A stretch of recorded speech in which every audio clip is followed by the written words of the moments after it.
Praise the Lord.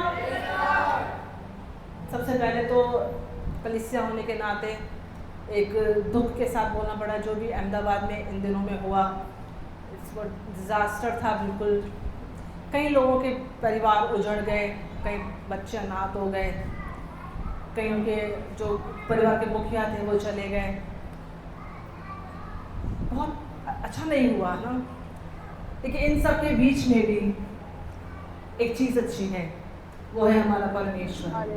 वो हमारा भला पिता है। वो हमारा, हम ये नहीं बोल सकते कि परमेश्वर आपने ऐसा, मैं बहुत सारे पोस्ट इन दोनों में देख रही हूँ जो ऐसे बोल रहे हैं कि क्यों ऊपर वाले ने ऐसा क्यों किया, ऐसा क्यों होने दिया। कुछ भी हो जाए, लेकिन परमेश्वर की जो एक पहचान है, जो वो एक भला पिता है। वो कैसा पिता है? वो एक भला पिता है। वो उसकी पहचान को नहीं बदल सकता। हाँ, ऐसे ही हमारी लाइफ में कुछ भी होता रहे, अप्स एंड डाउन्स, हम अच्छे हैं नहीं हैं, हम कैसे भी हैं, एक पहचान जो कभी नहीं बदलती, वो है परमेश्वर जो भला पिता है। कहीं अपने आप से, पर मेरा परमेश्वर वो एक भला पिता है। परमेश्वर भला पिता है। इस संसार के पिता जिनसे हमारा ताल्लुक रहा, जिनसे हम वाकिफ हैं, हमने एक पिता की छवि को देखा। हमने जैसे, हो सकता है वो छवि हमको अच्छी नहीं मिली हो। कई बच्चों को पिता ऐसे मिलते हैं, मारते हैं। उन्होंने ऐसा देखा है कि वो घर पे आते ही अपनी अभी पापा आएंगे मम्मी को मारेंगे। कहीं के घर ऐसे हैं, आएंगे सीधा बेल्ट उठाएंगे, ए पढ़ाई नहीं करता चल काबा। बहुतों के बचपन ऐसे निकले। अभी इन दोनों में कम हो गया, लेकिन अभी भी आप देखेंगे ना, कई घरों में ऐसा होगा। तो उन बच्चों के अंदर पिता की छवि बिल्कुल बिगड़ी हुई है। पिता की छवि कैसी है? अब जैसी उन्होंने संसारिक पिता की छवि देखी है, वैसे ही स्वर्गीय पिता की छवि को देखते हैं। इस संसार में जो सबसे बुरी बात है ना, सबसे बुरी बात किसी की इमेज को खराब करना है। सबसे बुरी बात क्या है? इसके लिए परमेश्वर का वचन कहता है ना कि किसी की बुराई मत करो, क्योंकि जब आप बुराई करते हैं किसी की तो क्या करते हैं, जैसे मानो मैंने आइजैक को आके जोएल के बारे में कुछ बोल दिया, तो मैं क्या कर रही हूँ? मैं आइजैक की इमेज इसके नजर में खराब कर रही हूँ, है ना। फिर मैं कह रही बुराई के हिसाब से नहीं बोल रही हूँ, लेकिन वो बात है। सब बुराई के क्या बोलते लास्ट में? बुराई के हिसाब से नहीं बोल रही हूँ, लेकिन जो बात है वो बोल रही हूँ। फिर लास्ट में क्या बोलते हैं? पूरा डेटा ट्रांसफर होने के बाद, छोड़ अपने क्या काम, पूरा डेटा ट्रांसफर हो जाता है, बोलते हैं अपना क्या जाता है। तो मेरे कहने का मतलब है, किसी इमेज को खराब करना ये सबसे गलत चीज़ है। इसके लिए परमेश्वर ने बोला किसी की बुराई मत करना, क्योंकि उसको पता है कि उसकी इमेज के साथ इस संसार में क्या हो रहा है। परमेश्वर को पता है कि उसकी इमेज के साथ में इस संसार में क्या हो रहा है। यीशु मसीह के बारे में लिखा हुआ है कि वो इसके लिए आए कि परमेश्वर के अनदेखे गुणों को प्रकट करने के लिए। क्यों आए? परमेश्वर के अनदेखे गुणों को प्रकट करने के लिए यीशु मसीह आए। और उसने सचमुच में परमेश्वर को एक पिता, सबसे पहले एक पिता के रूप में प्रकट किया। अगर हम पढ़ेंगे यूहन्ना उसका 14वां अध्याय उसका 6 वचन में पढ़ेंगे, बहुत ही फैमिलियर वर्ड्स है। मैं आपके सिर्फ 20 मिनट लूँगी। आई नो कि टाइम बहुत जा रहा है आज। 14:6 पढ़ेंगे हम। यीशु ने उससे कहा, मार्ग और सत्य और जीवन में ही हूँ, बिना मेरे द्वारा कोई पिता के पास नहीं पहुँच सकता। कोई पिता के पास नहीं पहुँच सकता। वो चाहता तो ये भी बोलता, वो परमेश्वर के पास नहीं पहुँच सकता, लेकिन उसने क्या बोला? बिना मेरे द्वारा कोई पिता तक नहीं पहुँच सकता, क्योंकि उसको मालूम था कि उसके पिता का घर खाली है। उसके पिता का घर खाली है। जब आदम और हवा ने पाप किया, उनको अदन की वाटिका छोड़कर जाना पड़ा। सोचिए, वो परमेश्वर अब अकेला है। वो परमेश्वर जिसने अपने हाथों से आदम को बनाया, उसके नथनों में जीवन का श्वास फूंका, उसके लिए एक सहायक को बनाया, उसके साथ संगति करता था, एक पाप की वजह से उसको निकालना पड़ा, और अब इस घर में परमेश्वर अकेला है। उसके पास लाखों स्वर्गदूत हैं, उसके पास पूरी रचना है, बट फादर इज अलोन, पिता अकेला है। इसलिए यीशु मसीह ने कहा, मार्ग सत्य और जीवन मैं ही हूँ, बिना मेरे द्वारा कोई पिता तक नहीं पहुंच सकता, क्योंकि परमेश्वर जो है वो इंतजार कर रहा है एक पिता के रूप में। कैसे इंतजार कर रहा है? एक पिता के रूप में इंतजार कर रहा था। हमारे बच्चे कई स्कूल जाते हैं ना, हमको कई बार होता है कभी आएंगे बच्चे, कभी आएगा बच्चा, आधा घंटा 15 मिनट लेट हो जाए, किधर रह गया, किधर रह गया, कहाँ गया बच्चा। सोचिए उस परमेश्वर की हालत। इसके लिए यीशु मसीह ने बोला ना, मेरे पिता के घर में बहुत से रहने के स्थान है। क्या बोला? मेरे पिता के घर में, पिता के घर में। कहाँ पे? कई लोग बोलते हैं स्वर्ग में घर है हमारे, पिता के घर में रहने के स्थान है।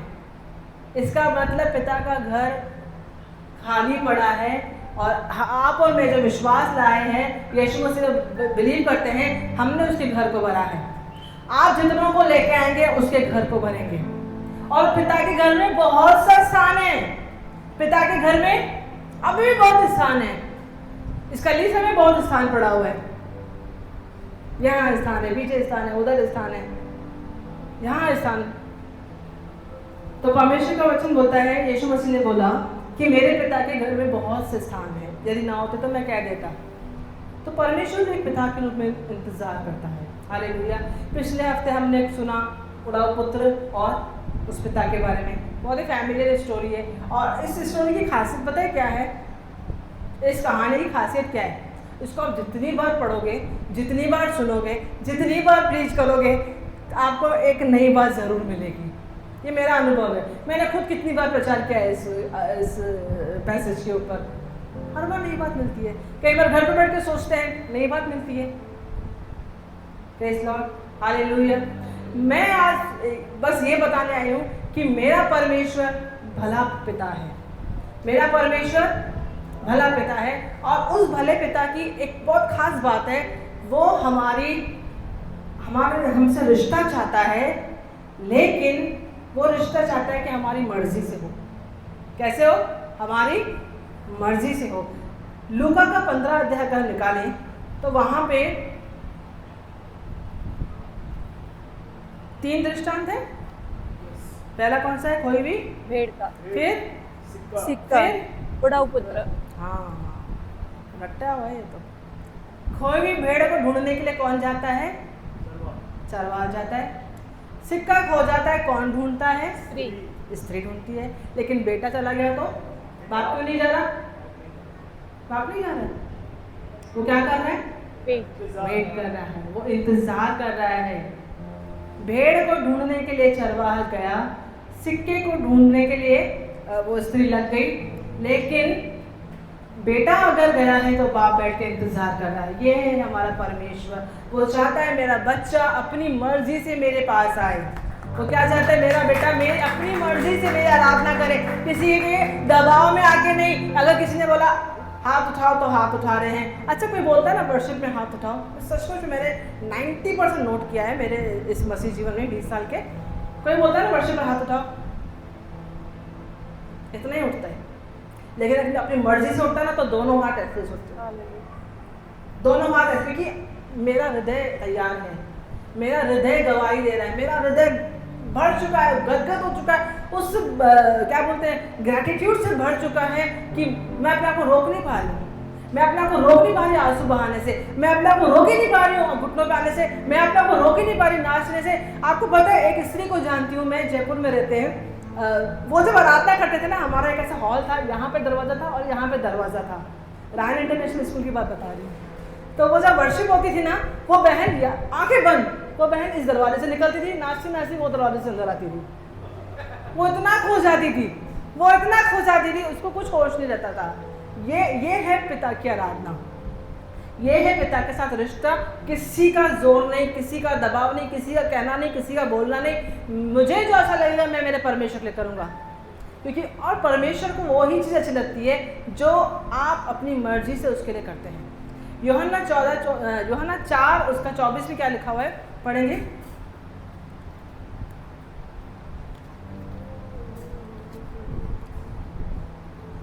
हाँ, 23 पढ़ेंगे। परंतु वह समय आता है, वरन अब भी है, जिसमें सच्चे भक्त पिता की आराधना आत्मा और सच्चाई से करेंगे, क्योंकि पिता अपने लिए ऐसे ही आराधकों को ढूंढता है। परमेश्वर आराधक नहीं ढूंढ रहा है, परमेश्वर आराधक नहीं ढूंढ रहा है। परमेश्वर के पास पहले ही आराधक थे। मैं क्या बोल रही हूँ, परमेश्वर के पास पहले ही आराधक थे। कौन थे? स्वर्गदूत। उसकी दिन रात आराधना करते थे एज अ गॉड। कैसे? एज अ परमेश्वर। लेकिन अब पिता को आराधक चाहिए, पिता को बच्चे चाहिए जो उसकी वर्शिप करें। वो यहाँ पे लिखा हुआ है, अब पिता ढूंढ रहा है ऐसे भक्तों को जो उसकी आराधना, पिता की आराधना। किसकी? अब बोले आराधना तो परमेश्वर की होती है। यहाँ पे जो बात है ना, मैंने आपको बताया रिलेशनशिप। आज का मेरा टॉपिक पता है ना आपको, फ्रॉम रिचुअल्स टू रिलेशनशिप, है ना। यहाँ पर परमेश्वर बोल रहा है, इससे पहले तुम मेरी आराधना करने आए, इससे पहले तुम मेरे को पूजने आए, एक रिश्ता बना के आना, ऐसे मत आना। तेरा मन तो कहीं और है और तू बोल रहा है hallelujah, praise the Lord, whatever, जो भी आप सिंग करते हैं ना, लेकिन तेरा हृदय तो कहीं और है। तू मेरे लिए कुछ और सोचता है। तू सोचता है ये तो बहुत भयानक परमेश्वर है, ये तो दंड देने वाला परमेश्वर है, ये क्या जबरदस्ती का परमेश्वर है। नहीं, वो बोल रहा है पहले तू ये जान कि मैं क्या हूँ, पहले तू ये जान कि मैं कैसा पिता हूँ, पहले मेरी इमेज ठीक कर ले, जिसके लिए मैंने मेरे बेटे को भेजा। आपको लगता है कि यीशु मसीह आपके पापों के लिए बलिदान हुआ? नो डाउट हुआ।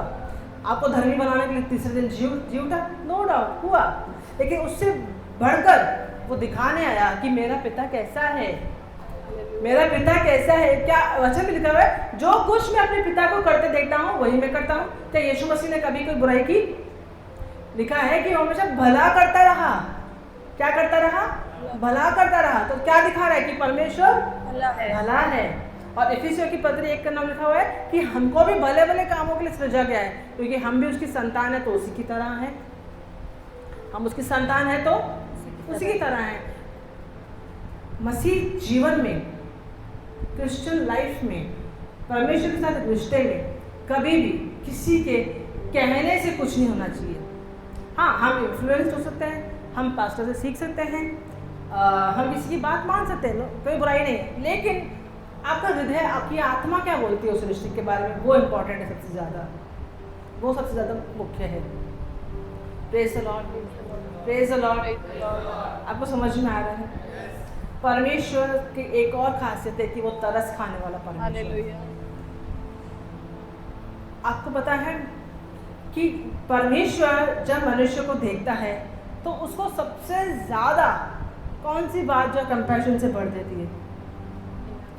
आप यीशु मसीह के जीवन से बता सकते हैं। एक बार यीशु मसीह बहुत तरस से भर गया था।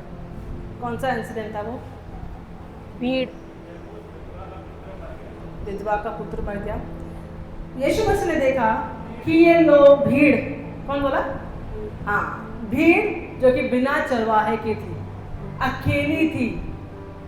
वचन में लिखा है कि परमेश्वर जो है वो अनाथों और विधवाओं का परमेश्वर है। परमेश्वर को मालूम है कि इस घर में अगर पिता नहीं है तो इस घर की हालत कैसी होगी। परमेश्वर को ये बात अच्छे से पता है कि अगर इनके ऊपर कोई रखवाला नहीं है तो इनकी हालत कैसी होगी। उसको वहाँ पर बहुत तरस आता है। इसके लिए परमेश्वर का वचन कहता है कि जगत के अंत तक मैं तेरे साथ हूँ, मैं न कभी तुझे छोड़ूंगा न त्यागूंगा, मैं तुझे कभी धोखा नहीं दूंगा। यीशु मसीह ने कहा मैं तुम्हें अनाथ नहीं छोड़ूंगा, लेकिन मैं तुम्हें एक और सहायक दूंगा, क्योंकि उसको इस बात की सीरियसनेस मालूम थी कि अकेलापन क्या होता है, अकेलापन क्या होता है।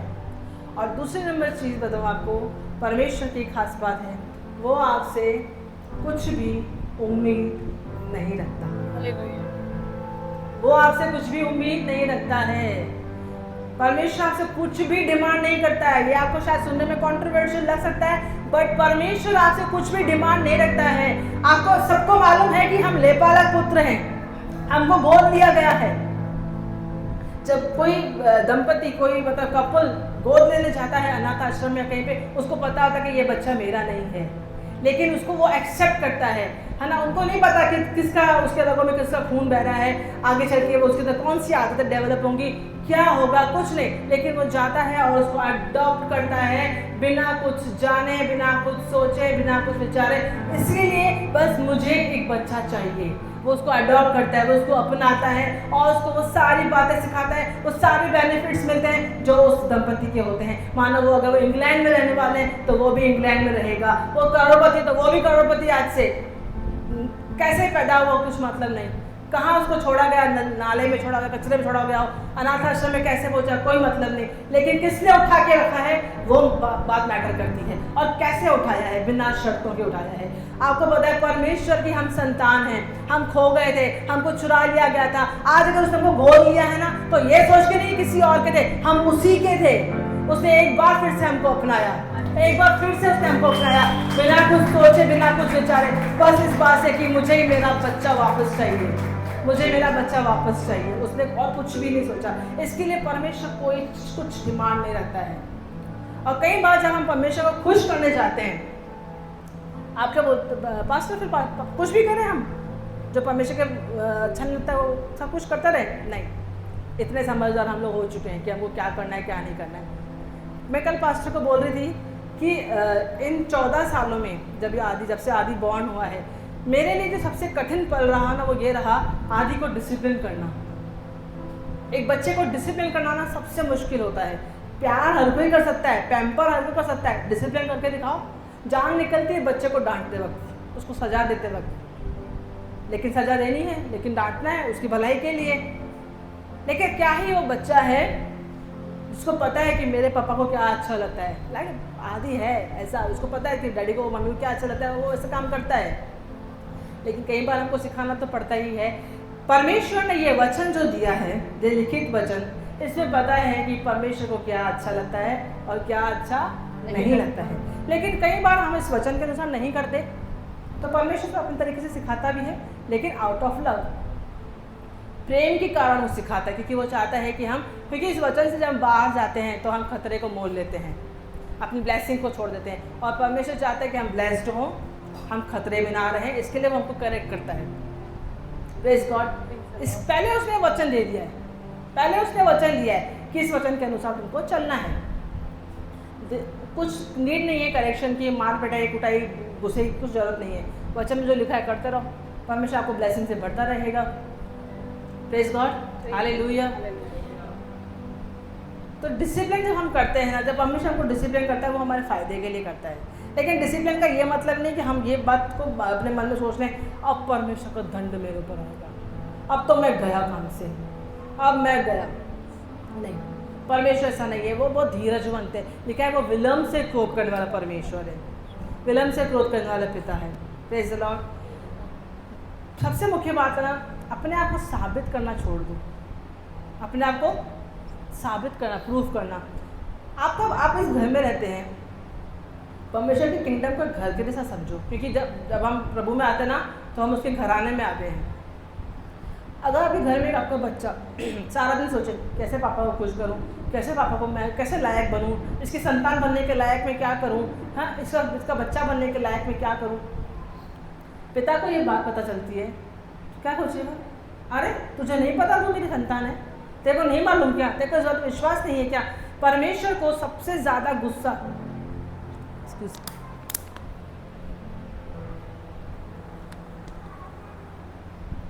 यीशु मसीह ने क्रोध कहाँ किया? क्रोध किया यीशु मसीह ने, कहाँ किया? मंदिर में किया। और डांटा किसको? फरीसी को। फरीसी कौन है? जो है नहीं समझते हैं, मतलब हिपोक्रेट, दुचित्ते लोग। अभी हिपोक्रेट से आपको क्या समझता है कि बाहर से अच्छा काम करने का और अंदर से कुछ भी चलो करो, ये भी हिपोक्रेट है। लेकिन ये भी हिपोक्रेट है, पता है कहाँ? एक और भी कैटेगरी है हिपोक्रेसी की, वो ये कि परमेश्वर का वचन आपको बोलता है कि तू धर्मी बन चुका है, लेकिन आप फिर भी खुद को पापी पापी बोले जा रहे हैं। परमेश्वर का वचन यह बोलता है कि तू मेरी प्रिय संतान है, लेकिन आप फिर भी बोलते हैं कि नहीं मुझे प्रिय संतान बनना है, मुझे तो कुछ करना है, उसके बाद ही परमेश्वर मुझसे प्यार करेगा। आप ऑलरेडी जो हैं, परमेश्वर आपको बोलता है, वचन बोलता है कि आप प्रिय संतान है, वचन बोलता है कि आप मेरे अपनाए हुए हैं, वचन बोलता है तेरे पाप क्षमा है, वचन बोलता है तू धर्मी है, लेकिन आप बोलते हो कि नहीं नहीं नहीं नहीं मैं तो अधर्मी, मैं तो पापी हूँ, मुझे तो बहुत कुछ करना है। तो आप किसका इनकार कर रहे हो? वचन का इनकार कर रहे हो। आप वचन का इनकार कर रहे हो, इनडायरेक्टली क्या कर रहे हो, वही पाप। छोड़ दो, आप परमेश्वर में अपनाए गए। सबसे पहले तो बोलो मैं परमेश्वर में अपनाई गई हूँ। यीशु मसीह ने 3.5 साल में पूरा काम खत्म किया। जो भी उसका मिशन था ना, सिर्फ 3.5 साल लगे उसको। पूरी दुनिया को हिला के चला गया, हिस्ट्री मेकर बन के चला गया। कैसे? मिनिस्ट्री में उतरने से पहले मत्ती के 4 अध्याय में एक आवाज़ उसने सुन ली कि ये मेरा प्रिय पुत्र है जिससे मैं प्रसन्न हूँ। क्या सुना उसने? यह मेरा प्रिय पुत्र है जिससे मैं प्रसन्न हूँ। शैतान आता है, बोलता है यदि तू परमेश्वर का पुत्र है तो इन पत्थरों से कह दे रोटियां बन जाए। यदि तू परमेश्वर का पुत्र है। अभी थोड़ी देर पहले सुना मैंने कि मैं परमेश्वर का प्रिय पुत्र हूँ। ये भाई साहब आके मुझको डाउट डाल रहे हैं कि तू परमेश्वर का पुत्र है। अरे चुप, मैं परमेश्वर का पुत्र नहीं, प्रिय पुत्र हूँ। तुम्हें डाउट नहीं डालने का। अगर परमेश्वर आपके सामने, शैतान आपके सामने क्या बोलेगा ना कि तेरे को कुछ तो करना पड़ेगा ना परमेश्वर के अपना। यीशु मसीह ने क्रूस पर सब कुछ पूरा कर दिया। भाई साहब आप जाइए यहाँ से, सीधा उसका जवाब देने का। कुछ भी परमेश्वर के राज्य में बोलते ना, अपनी समझ का सहारा मत लेना, लेकिन संपूर्ण मन से उस पर भरोसा रखना। यही होता है संपूर्ण मन से विश्वास करना कि जो कुछ परमेश्वर हमें हमारे बारे में बोले अपना ले। जो कुछ परमेश्वर को बोले उसके लिए बोले हम अपना ले। कई बार परमेश्वर का श्राप आपके ऊपर है।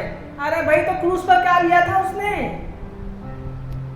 कोई व्यक्ति आपको बोले कि परमेश्वर आपका क्रोध आपके ऊपर है, तो भाई यशायाह 53 में क्या हुआ था? क्रूस पे किसका क्रोध सहा उसने? आज का वचन सिर्फ इसके बारे में कि परमेश्वर की इमेज को आप सही कीजिए। यही आपको एम्पावर देगा, जैसे यीशु मसीह को एम्पावर मिला कि उसने 3.5 साल में अपने मिशन को पूरा किया, अपने काम को पूरा किया, यहाँ तक कि क्रूस की मृत्यु, दर्दनाक मौत एकदम, क्योंकि उस पर वो इंसान की तरह भी नहीं लग रहा था। यह मेरा प्रिय पुत्र है जिससे मैं प्रसन्न हूँ। इन शब्दों ने उसको ताकत दी कि उसने क्रूस की मृत्यु सही। इन शब्दों ने उसको ताकत दी कि उसने वो आज्ञाकारी रहा। इसी शब्दों ने आज्ञा पालन कराया। अगर आप ये बात को भूल जाएंगे ना कि आप प्रिय हैं, पुत्र हैं, अपनाए गए, सॉरी, आप आज्ञा पालन भी नहीं कर पाओगे। जिसके लिए मशक्कत करते हो ना, परमेश्वर मुझे अपनाए, आज्ञा पालन के द्वारा अपनाए, नहीं कर पाओगे। क्योंकि यीशु मसीह को जिस चीज़ ने ताकत दी वही चीज़ तो हम मेरे को और आपको ताकत देगी। एक चीज़ को मैं और क्लियर कर दूं, अगर आप सर ढकते हो ना तो ये भी आउट ऑफ रिलेशनशिप होना चाहिए। किसी के कहने पे मत करना, सॉरी। अगर आप कुरिन्थियों की में अगर पढ़े ना, जहाँ पे लिखा हुआ है कि स्त्रियाँ सर ढक के प्रार्थना करें, उस कॉन्टेक्स्ट को अगर आप पढ़ेंगे ना, सर ढकना बहुत अच्छी बात है, मैं इस चीज़ को गलत नहीं मान रही, लेकिन इसलिए कि वचन बोलता है, नहीं, वचन कहीं भी सर ढक के लिए नहीं बोलता है। वचन सर ढकने के लिए नहीं बोलता। मैं ध्यान से बोल रही हूँ मैं आपको। अगर आपको आदर के लिए ढकना है, बहुत अच्छी बात है, बहुत अच्छी बात है, लेकिन ये भी आपके हृदय से होना चाहिए, आपके रिलेशनशिप में होना चाहिए। ये बात कुरिन्थियों में जो लिखा हुआ है कि स्त्रियां कलीसिया में सर ढक के प्रार्थना करें, वो इसलिए लिखा हुआ है। क्या लिखा हुआ है? स्त्रियां सर ढक के प्रार्थना करें। अभी मैं सोचूं मैं डूब रही हूँ नदी में, और मैंने जीन्स टॉप पहन रखा है ना, और मैं नदी में डूब रही हूँ। मुझे स्कार्फ दो, मुझे प्रार्थना करनी है बचने के लिए। मैं क्या बोलूँगी? पिता मुझे बचा, यीशु मुझे बचा। मैं स्कार्फ में ढूंढ के आई, बिना स्कार्फ की प्रार्थना कर ली, कैसे करी? तो ये बात अच्छा। अब कुरिन्थियों में आते हैं ना, कुरिन्थियों में जब लिखा हुआ है कि ओढ़ के प्रार्थना करें, वो वहाँ उस आप सोचिए, यीशु मसीह ने इस बात का जिक्र नहीं किया, दूसरे चेलों ने इस बात का जिक्र नहीं किया, किसी और पत्री में इस बात का जिक्र नहीं, पुराने नियम में इस बात का जिक्र नहीं, पूरे नए नियम में इस बात का जिक्र नहीं। कुरिन्थियों में क्यों किया? कुरिन्थियों में क्यों आया ये जिक्र? क्योंकि कुरिन्थियों में एक ऐसा शहर था जो करप्ट था, जहाँ पे बहुत सारा बिजनेस होता था। वहाँ पे बहुत सी वेश्याएं जो है विश्वास में आई थी। वहाँ पे बहुत सी वेश्याएं लोग जो विश्वास में आ गई थी। कोई भी आ सकता है विश्वास में, किसको भी परमेश्वर मौका दे सकता है। वो जब विश्वास में आई और जब वो बिना कवर मतलब आ रहे थे जब प्रार्थना में, तो मैं भी उनको भी पहचान लेता था और उनका न्याय करता था कि अरे ये तो वही है, ये तो वही है। और जब वो बोलता है पौलुस कवर करके आओ, तो यहाँ तक नहीं बोला उसको, क्योंकि मुंह तो दिख रहा है ना, उनको यहाँ तक कवर करने के लिए बोला था। मेरे पहले वाले चर्च में आपको बताऊं, एक लड़की थी, वो जीन्स और टी शर्ट पहन के आती थी और पता है सर पे क्या कवर करती थी? हैंकी। हैंकी लेके, पर ये आदत है क्या? ये रिचुअल है, ये रिचुअल है। अगर आपको आदर लगा तो आप अपने वस्त्रों के द्वारा भी परमेश्वर को आदर दे सकते हैं।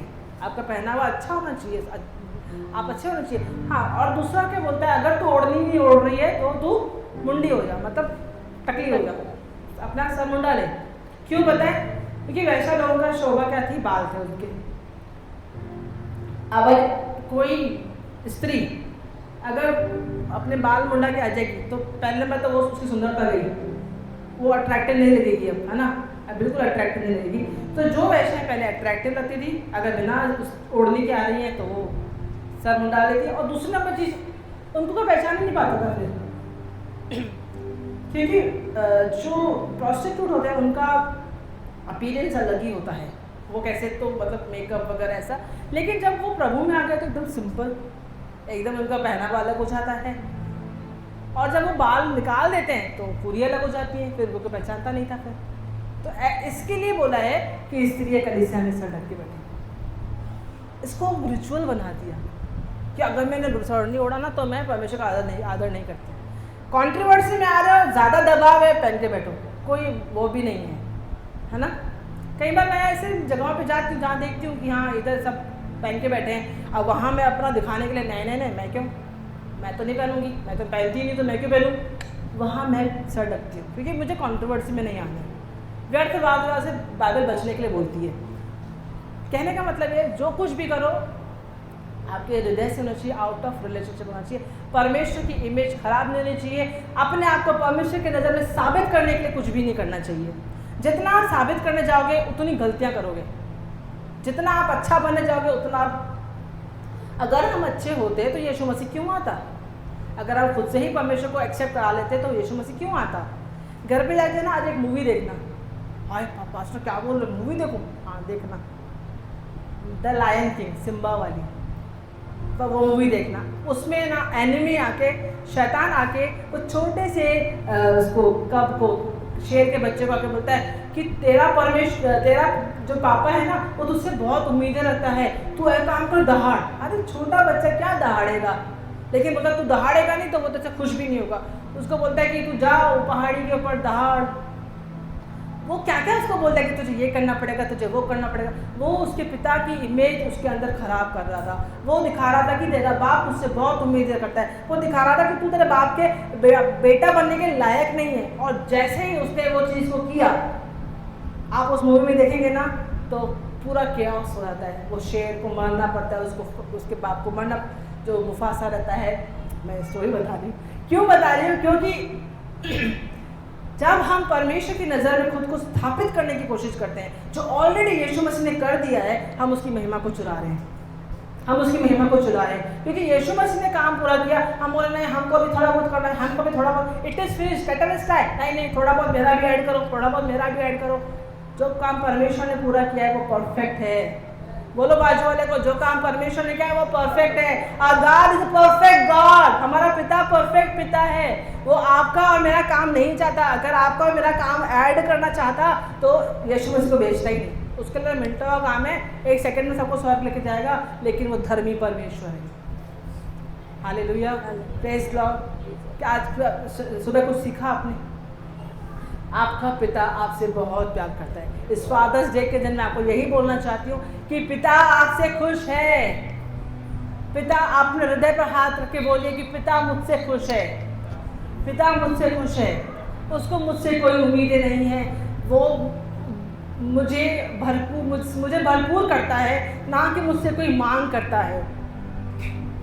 हालेलुया। पवित्र आत्मा उसने हमें दिया है। आइए अपने आंखों को बंद करें इस वक्त। पवित्र आत्मा को उसने हमें दिया इसके लिए ताकि वो निरंतर हमें बता सके कि तू परमेश्वर के सामने धर्मी ठहर चुका है। वो हमें बता सके कि तुझे परमेश्वर कितना प्यार करता है। अभी भी परमेश्वर का आत्मा मेरे अंदर निवास करता है। वो इस बात का सबूत है कि परमेश्वर ने मेरी गलतियों के कारण, मेरी कमियों के कारण, मेरे पापों के कारण मुझे छोड़ नहीं दिया, लेकिन इस वक्त भी परमेश्वर मुझे इस कमजोरी से निकालना चाहता है। वो चाहता है कि मैं उस अलाइनमेंट में आऊं ताकि मैं जो ब्लेसिंग्स उसने रखी है वो मुझे मिले। परमेश्वर चाहता है कि मैं उस वर्ड के अलाइनमेंट में आ जाऊं, उस वचन के अलाइनमेंट में आ जाऊं, उस आज्ञा पालन में आ जाऊं जो वचन बोलता है, ताकि जो ब्लेसिंग्स, जो आशीष है उसने पहले से स्वर्ग स्थानों में दे दिए,